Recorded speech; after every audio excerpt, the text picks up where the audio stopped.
Because when I was on Maui in September and October, people told me our kids are being taken, Samantha. They weren't kidnapped during the fire. They're being taken by the federal government and the state underneath our noses, and there is nothing we can do. You want to talk about where are the children?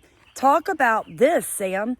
Talk about the fact that our kids are being kidnapped legally, removed from our homes, placed in foster care or a group living facility.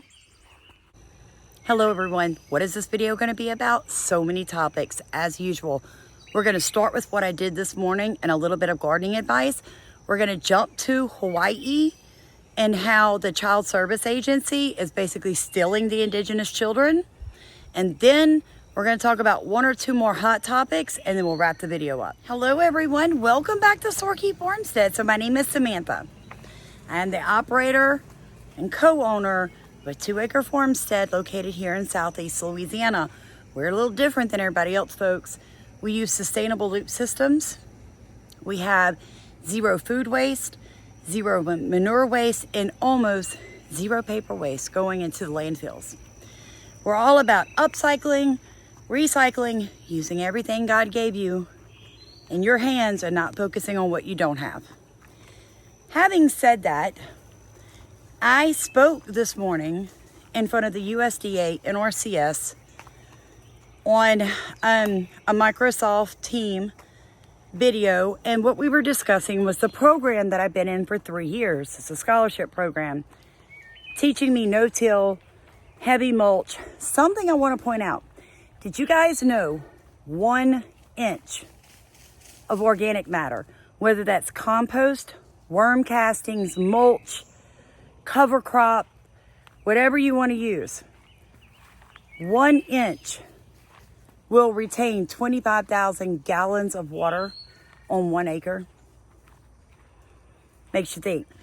I was explaining to them that we're at the tail end of May 2024 here in Southeast Louisiana, and I have not set up my sprinkler system on my 1/4-acre market garden because we've gotten just enough rain that when it comes, now we haven't rained in 4 days. Today was the first day I turned the sprinkler on for just a little bit for things like my squash and my new plants that are seeding up. Other than that, guys, I've not had to run my watering system this year. That's a blessing when you're running on well water, okay? So if you're having trouble gardening due to heat, drought, too much rain, go no-till, go heavy mulch. You won't regret it. Having said that, this video is going to pertain to how Hawaii is literally stealing the kids of the indigenous people. Let's start with a comment from a subscriber to this channel. They told me yesterday when I did the live, I was talking about the red flag event and how I had to look that up. And that was an indicator that fires were happening or were going to happen. Look what the comment says. I've been here 55 years. That's new terminology, Sam. It's never been used before. They're trying to put down something in history to make future children and generations believe something that isn't true. See, you ever heard the comment, he who wins writes the account? Or whoever wins the war writes the history? Well, that's true, folks. That's true. So in the account about the Maui fires, they clearly state that on August 7th, 2023, they had a red flag event, which meant either there were fires or there were going to be fires, and that they alerted everyone. That is a lie, because a red flag event is something they made up after the fires. Before the fires, they had no definition or terminology for red flag event per someone that has been living on the island for 55 years. That's why going to the island, talking to the victims is so important, folks. A lot of people is like it's a waste of time. No, it's not. We wouldn't know that that red flag event was a lie had I not brought it up to you guys and someone on the island said, I call BS, that's not true. So that's how the truth comes out. But somebody has to talk about it or ask questions. That's why this next topic is so important. So in the Child Service Agency on the Hawaiian Islands, there's a discrepancy. More Hawaiian children and Polynesian descent children are removed from homes than white, black, any other group. Look at this chart above my head. You guys see how high that is? Now look at the percent of Hawaiian children in the community. You see that? They're less than, say, the white children in the community, but they're more likely to be removed from their family. I simply couldn't do the humidity and heat any longer, folks. But listen up. It's this right here. This is where the majority of indigenous children are ending up, not just on Maui and Hawaii, but all the Pacific Islands, all of the Indian reservations in America. This is happening everywhere. Now, I want to just point out, we are going back to Maui. I pray that all of you will get in our boat and row that direction. The more funds we collect, folks, the more we can help these people out. I just, firsthand experience and knowledge is the most important thing because, and I'm going to show you one more discrepancy. Remember how I brought to you that Governor Green and Mayor Bisson are asking for a helicopter? They had a helicopter or have one that they're no longer mentioning. This is from another wonderful subscriber that said, hey, in 2014, they had one. I don't know where it is or what's going on, Sam, but this is another discrepancy. Folks, this is why we make these videos. We depend on people who have the knowledge to come forward and help us show people where the discrepancies are. It's that important. We love you guys. Thank you all so much. For the ones of you who have already rowed in our boat, the ones of you that are continuing to row in our boat, I do want to go ahead and just say this. Anybody that donates $250 through whatever way, whether it's Give, Send, Go, or in Venmo, PayPal, or Cash App, excuse me, today, if you do that, the first 4 of you will receive a goodie bag from Starkey Farmstead. What am I talking about? You're going to get some Starkey Farmstead merchandise. You're going to get some heirloom, non-GMO corn seeds, right? And I'll put directions on how to plant those. You'll get a small bag of starter worm castings, and you will get a fire starter kit to put in your bug out bag. All of these products together, folks, are worth almost $100. So the first 4 of you that donate $250 today, I'll be able to see because it's going to send a ding ding to my phone. I'm going to write your name down and then I'm going to reach back out to you. If you Cash App me that money, make sure you put your email address or phone number so I can call you to get your address to mail you your thank you gift. Because I do want you guys to know that we do appreciate all of you that are fundraising for us. So if you were going to donate, the first 4 of you that donate $250 or more today, you get your Starkey Farmstead goodie bag, folks. And this stuff is good. It's not cheap stuff. It's well made. It's useful. It's something that's going to help you prepare for the future. We love you guys. Please like, comment, and subscribe, and share this video, folks. Hit the like button. If you haven't already done so, ring your notification bell. Now, Hawaii has been in the news a lot about their child service agency. And one of the reasons is the lack of understanding of the culture and the language, okay? Also, what they're saying is that because more Hawaiians are being priced out of being able to live on the islands, that they're the ones more likely to have Medicaid, food stamps, government assistance. Now, this is a fact. People who work in the EBT department, people who work in the public school system, people who work with Medicaid recipients, doctor's offices, we are all trained as mandatory reporters. I know because I was and still am a mandatory reporter. What does that mean? We're trained to notice and are required to report even if we think there might be child abuse. We have to report it or we'll lose our license.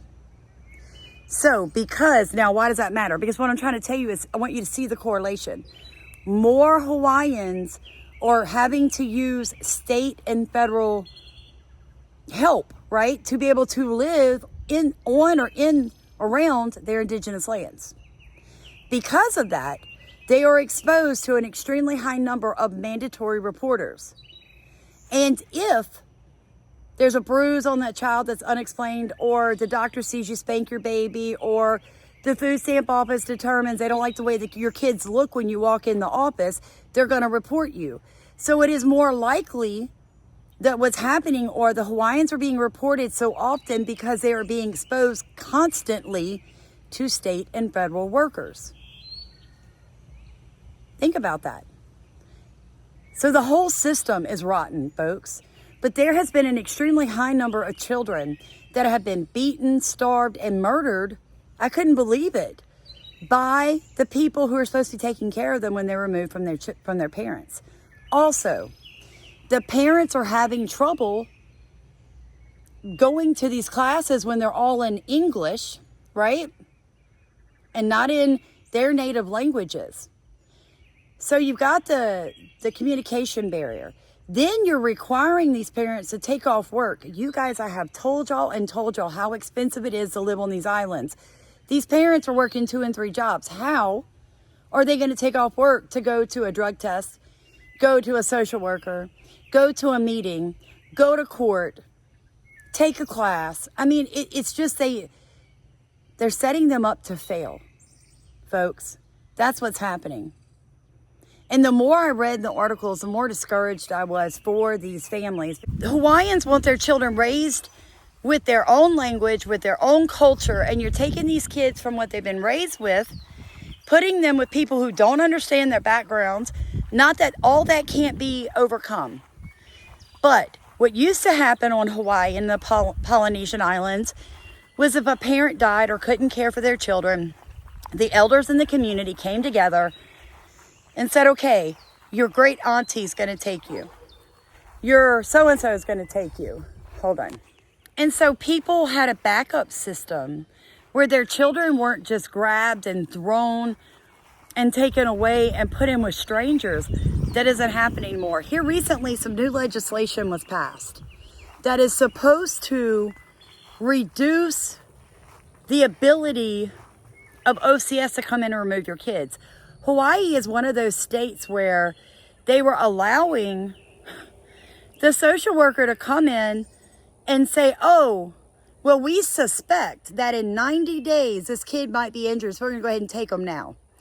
And that's what started happening, folks. And people had a real problem with that. I do too. You suspect in the next 90 days, it's not imminent, the child's not in danger right now. They didn't need a court order. They didn't need anything. They could just take the kids. That's the problem. That's the problem. To me, it's just another way to kill the Hawaiian language and culture and take the kids away from people that need them. So if you're from Maui or Hawaii, sorry about my sweat rag, folks. It's that hot here in Southeast Louisiana. And you know of anybody that's been in the situation, please drop it in comments. What a lot of people don't even know is that the 4th and 14th Amendments protect your right as a parent and your child's right, even if you are accused of the neglect or abuse. And here's the thing about Hawaii, folks. Some of the things that they consider neglect is not keeping a roof or electricity over your child's head. So you live in an environment where you have to work 2 or 3 jobs to support your children. And if you lose your job or you can't pay your rent and you become homeless, then technically, by the Hawaiian government's definition of neglect, your children could be removed from you. They found that. Look at some of the reasons, you guys, that they remove children from the parents' care. It's heartbreaking to do these videos, folks, but thank you for being here with us. Thank you for allowing the children of Hawaii to have a voice out into the world. The more people that see this, the more light that is shown on what's going on there, the greater help we can provide to these families. I ask that you keep them all in your prayers and ask God to protect them from the evil. because I think most of us are just becoming aware of what social services is actually for. And that is the removal of children to put in the hands of not only satanic worshipers, but child molesters and child abusers. It is an organized crime ring run with our tax dollars. And more people need to be holding their state politicians accountable for what's happening to these children. God bless you. God bless America. You guys get outside and get something planted.